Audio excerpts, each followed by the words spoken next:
Assalamualaikum warahmatullahi wabarakatuh. Adik-adik, bagaimana kabarnya hari ini?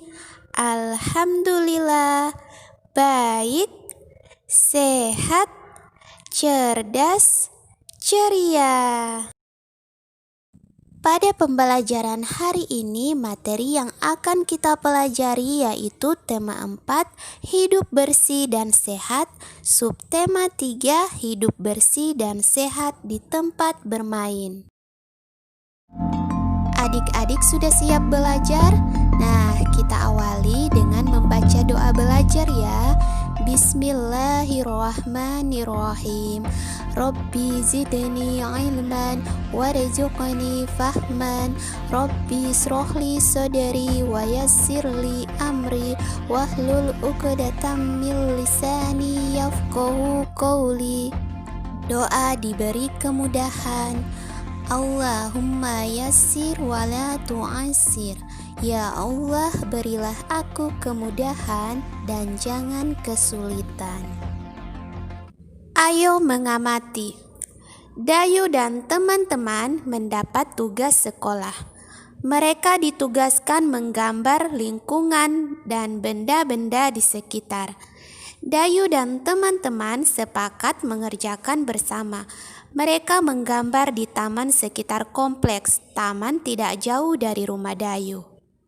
Sekarang bacalah teks percakapan berikut ini. Kita harus ikut menjaga tempat ini. Kebersihannya harus tetap kita jaga. Teman-teman, siapa ya yang membersihkan dan merawat tempat ini? Tempat ini biasanya ada yang membersihkan. Itulah sebabnya tempat ini indah dan nyaman. Betul sekali, tempat ini juga terasa sejuk karena banyak pohon yang rindang. Nah, di sini ada pertanyaan berdasarkan teks percakapan tersebut. Yang pertama yaitu, apa isi percakapan Dayu dan teman-teman? Kemudian yang kedua, bagaimana suasana tempat bermain Dayu dan teman-teman? Yang ketiga, bagaimana pendapatmu terhadap isi percakapan Dayu dan teman-teman? Pertanyaan nomor 4, apa yang harus dilakukan agar kebersihan taman terus terjaga? Dan yang kelima, apa pendapatmu apabila tempat bermain jarang dibersihkan? Nah, adik-adik bisa mencari jawabannya pada percakapan sebelumnya.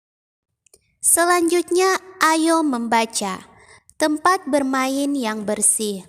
Tempat bermain merupakan salah satu tempat yang kita butuhkan.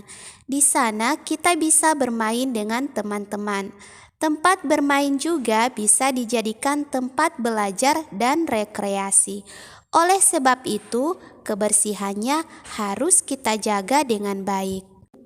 Tempat bermain yang bersih bebas dari sampah.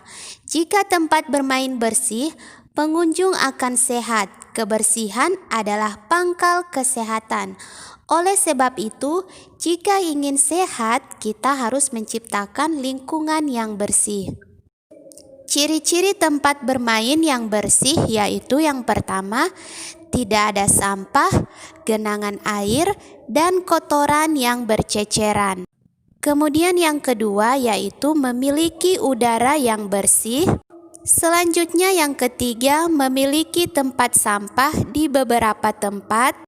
Dan yang terakhir, tidak berdebu pada saat musim kemarau dan tidak becek pada saat musim hujan.